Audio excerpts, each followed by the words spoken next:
Hello there and welcome to the Bearded Peacock. It's my channel where we talk all things Leeds United. I'm George, of course. Welcome along to the channel, everyone. Remember to like the video, subscribe to the channel if you want to, and let's get into it. It's a match review of Leeds United 2, Sheffield United 0, which happened on Friday the 18th of October at Elland Road. Leeds got the 3 points in the Yorkshire derby and we're going to have a look at it in this video. So fabulous win for Leeds this, and obviously coming in from the international break, you never quite know what you're going to get. We had a few lads who had travelled thousands of miles. You're talking, I don't even know, 10k miles, maybe even 15,000 miles in some cases, maybe even more. The likes of Brendan Aronson, Ao Tanaka, Junior Firpo had been quite far afield in the international break, playing for their country, their respective countries. Obviously, we had Joe and Carl as well in for Wales, and obviously Matteo and Willie on for their you know youth countries, Spain and Italy as well. So few players out on international duty covering a lot of miles, and it is always a time where you think, are we going to have a full complement here? Is there going to be one or two injuries on the way back from international duty? There wasn't. I think the likes of Brendan Aronson and Ao Tanaka had only in a couple of days before that, left the respective countries where they're in. I know Brendan was in Mexico, and obviously Tanaka was playing in Japan up against sorry, up against Harry Sutar actually as well, playing for Australia. It was a 1-1 draw between Japan and Australia. They reconvened, that was Tuesday afternoon. They reconvened at Elland Road in Beeston a few days later, and it was Tanaka who, of course, got the better of Sutar. So we're going to get into it. It was an unchanged lineup from that really disappointing Friday evening again at the Stadium Light in Sunderland. I'm sure Ilan Mele would have kind of wanted to play the next day to get that one out of his system. Horror show from him, horrible mistake. Um, but yeah, he started. There were a lot of questions of whether he might do. I thought he probably would do. I know Darlow did play for Wales in the international break, got a clean sheet against Montenegro, but Fark saw fit to go with Mele again. He was probably right to, really, wasn't he, in the end? He was just not. He was just not tested at all. So yeah, it was the same side. I thought actually, and I know a lot of Sheffield United fans are getting on the back of Chris Wilder, and as Leeds fans, you always like to see Wilder be a bit more, be a bit get a beat in because he's always a little bit outspoken about our club, and it's obviously doesn't like Leeds, and he digs us, he digs it into us on on occasions and whenever he can, basically. At the end of this game, he was quite complimentary about Leeds, of course. And how could he not have been? We played them off the park. I mean, like I said, a lot of Chef United fans very disappointed that he decided to change up the system when it was a system that was working well for them up until last night. 6 games without conceding a goal. They were the only unbeaten side left in the Championship. 9 games unbeaten. Obviously, that came to an end last night. And yeah, they were so poor. I mean, for a lot of the time, it looked like hoofball to me. Kiefer Moore's always a danger, and I hate playing up against Kiefer Moore when we play up against him. But he was rubbish last night. Joe Rodon, bar one or two occasions where Kiefer got the better of him, he had the run on him. He had the better of him a lot of the time, and I thought Joe Rodon really stood out. Had a really good game alongside Pascal Struijk as well. But yeah, I wouldn't say I was disappointed with Sheffield United because it meant that we could play our game and dominate the ball and everything like that. But you're thinking these are supposed to be top of the table, and they've absolutely bottled it. They've absolutely cacked the pants in front of Elland Road for me.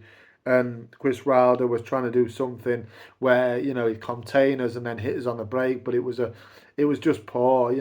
Like I said, a lot of hoofball system tactics, a lot of miscontrolling passes and losing possession, quite simple. And it was a really poor display. I thought they lost the bottle last night, but it's good for us.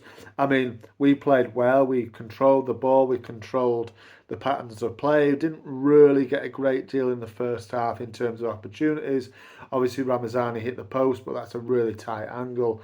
And then he made it. He forced a save out of Cooper, their goalkeeper. But I think that was pretty routine as well for the goalkeeper. Um, but yeah, so dominate the ball first half, didn't really create much, and I thought Sheffield United.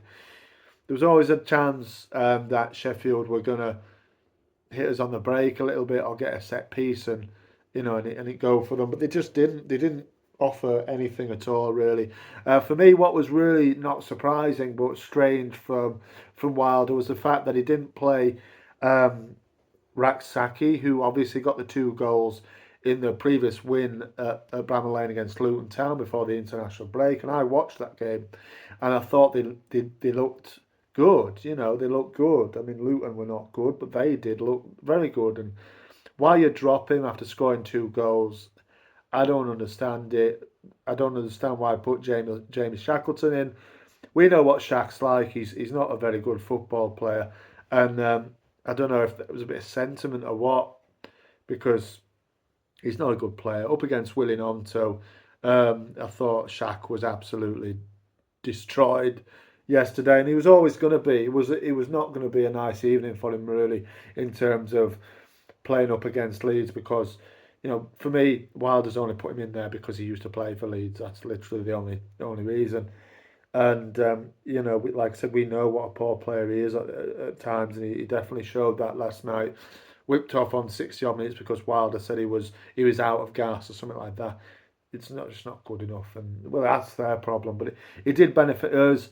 Firpo I think got a bit of joy out of him as well, and Junior Firpo has been on incredible form recently. Continued that in the international break, and yeah, he played all right last night, did Junior. So 0-0 at half time, but I wasn't too despondent. I thought we had the game.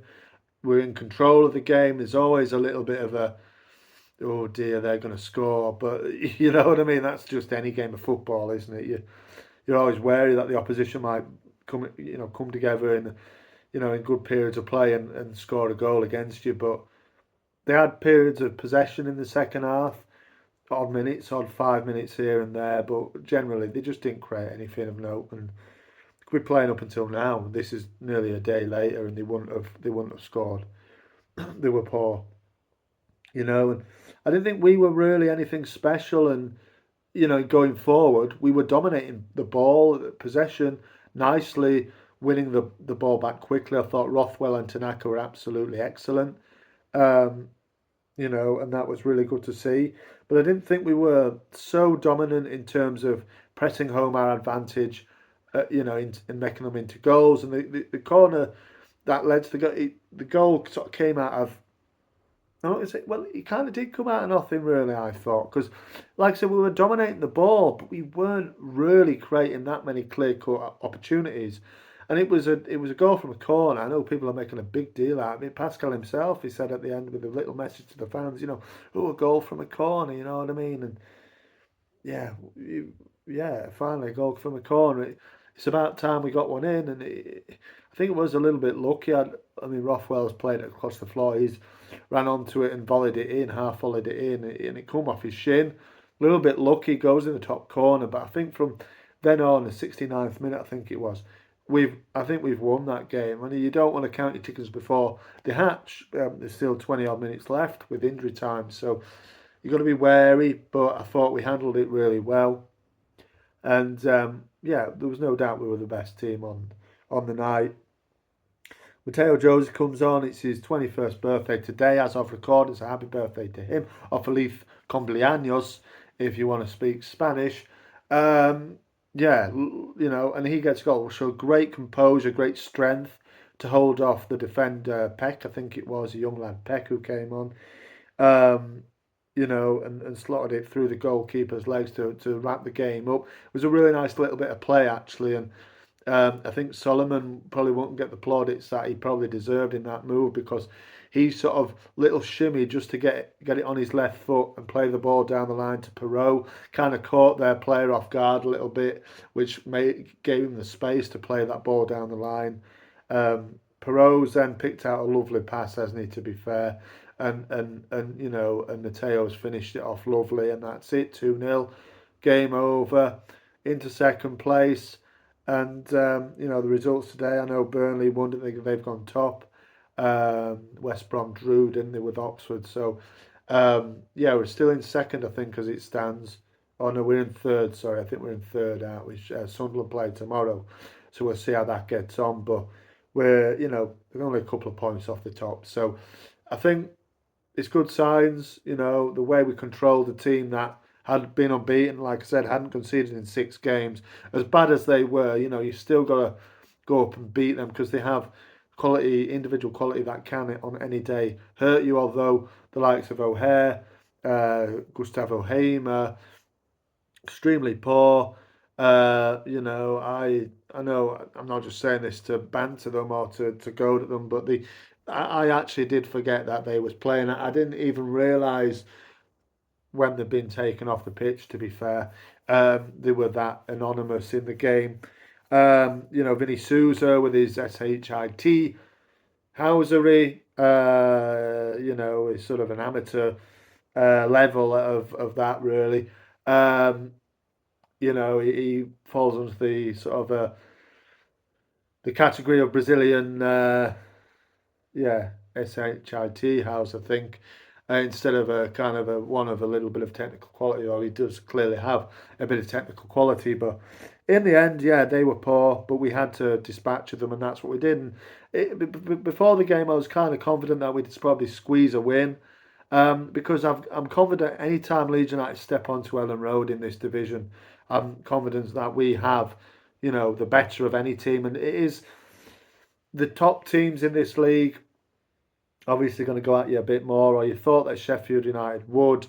Ended up, like I said, they lost the bottle and they didn't, and they couldn't find it again. And it was an easy night, as it was for Leeds, and many more of them hopefully to come. We've got Tuesday, we've got Watford. They've got heavily beaten by local rivals Luton today, so that will hurt them. But they have started relatively well actually under Tom Cleverley, so it'll be interesting to see how they come and how their game plan is at Elland Road. Because Wilder got it completely wrong. He got it wildly wrong last night. And the way that you've got to come at Leeds is come to Leeds, come to Elland Road. The way that you win a game is you've got to attack and take the chance. We're going to come at you, but if you come at us, there's more chance that we might get beat. If you sit in like Sheffield United did last night, we're more than likely going to have more of the ball and eventually find a way. I believe Watford will probably come with a similar kind of game plan, but they haven't got the amount of quality that potentially that Sheffield United do have. So yeah, and if on paper we've got favourable fixtures coming up, I think the next 6 are kind of winnable. So now you look at it and you think, right, we're 5 unbeaten, we've won 3 of them, haven't we? And I think now's the time to just click into gear and start just ticking these games off. Win, win, win.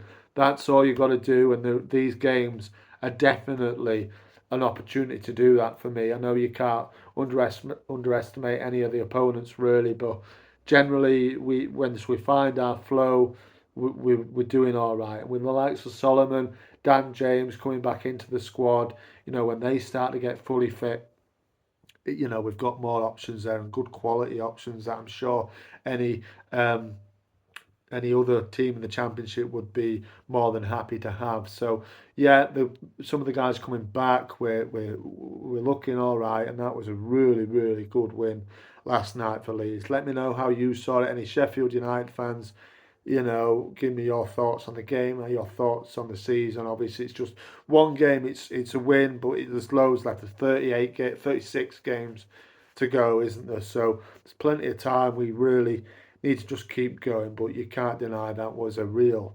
good moment, wasn't it, for Leeds last night? Thanks a lot for watching. Marching on together. I'll see you on the next one.